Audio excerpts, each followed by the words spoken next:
Ines Cuetara joins us from Tel Aviv, also our contributor and former Deputy Assistant Secretary of Defense for the Middle East, Mick Mulroy. So, Ines, let's start with you. At this hour, 2 of the hostages have been freed, but we've been reporting throughout the afternoon that the rest are still not free. So what's going on?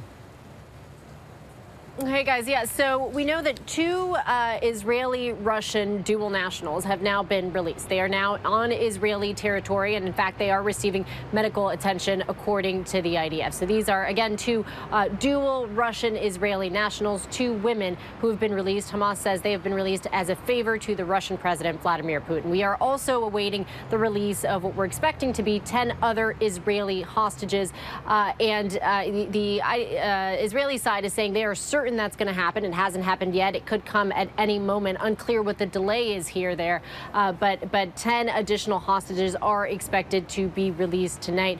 Women and children, most likely. We just don't know, though, at this point, the details. Israeli media, interestingly, was reporting that there could be an American among those hostages. And so far, only 1 American has been released as part of this truce agreement. That's 4-year-old Abigail Idan. There were another 2 Americans released before the truce agreements. Those 2 women from Chicago, a mother and a daughter from Chicago. So Israeli media reporting an American could be among the group released tonight.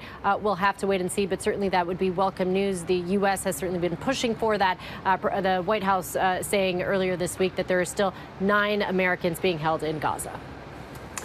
And Mick, Hamas is not just releasing hostages. They're releasing some hostages and not others. They're releasing some hostages on some days and not others. Well, what do you think is going on here? What are they? Why are they doing it this way? So, Terry, I think there's a couple of reasons. When it comes to the Americans, I do believe Hamas knows how they can use Americans as leverage for the United States to put pressure on the Israeli government, one of the few countries that really does have a lot of influence over Israel, likely to extend the truce.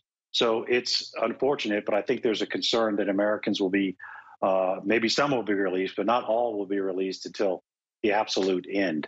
The other part of it is when we start getting into the men, it looks like they will start releasing older men that are not of military fighting age. Then we'll get down to the men that are, and then they'll get down to the military, the actual people that were in the IDF. That looks like the sequence of events. But right now, it looks like they're going to use the Americans, in my opinion, to their advantage to keep this truce going, which they find it to be very much in their self-interest. Hamas.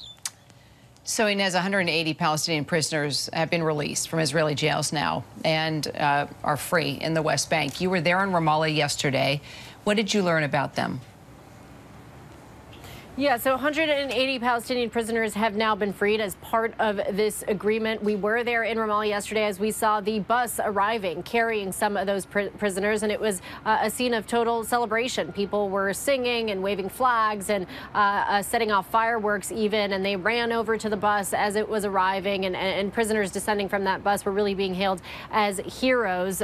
We've been speaking to some of the prisoners. We spoke to one mother as well who was there waiting for her daughter who was on that bus. I asked her what her daughter was charged for, and she said she didn't know. And I think that's part of the issue here. And the release of these prisoners is certainly drawing a lot of attention on this issue of Palestinian incarcerations. There are hundreds of Palestinians who are detained without ever being charged, without ever knowing what their charges are, and in some cases never receiving a trial, and they're still being detained there. We spoke to Human Rights Watch. They say there's a real lack of due process protections here. And so as we're seeing these Palestinian prisoners being released, there's a lot of focus on that and on due process, or the lack thereof, for Palestinians in these Israeli prisons, guys. Right. And Mick, I want to turn to the United Nations. The UN, in a speech authored by the Secretary General, Antonio Guterres, called for a, quote, irreversible move toward the two-state solution. That's a blast from the past, the notion, which was long hope of the international community, that there could be, since 1948, since the establishment of Israel, there could be a Jewish state and an Arab state, a Palestinian state, living side by side in peace. What's the likelihood of that? So, Terry, unfortunately, I think this action by Hamas set that back quite a bit. Still the policy of the United States, a two-state solution, or just like you said, you have a Palestinian state and an Israeli state that lives peacefully in coexistence side by side. I personally think that's the only way forward and the only way that to prevent this from happening again. But from everything I've heard, the Israelis, at least right now, aren't interested in talking about that.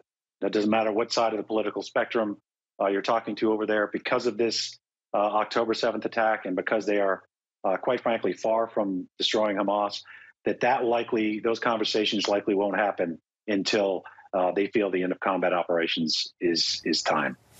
Right, and you're absolutely right. The political moment in Israel, and right across the political spectrum, not amenable to that. Mick Mulroy, Ines de la Cuetara in Tel Aviv, thanks very much.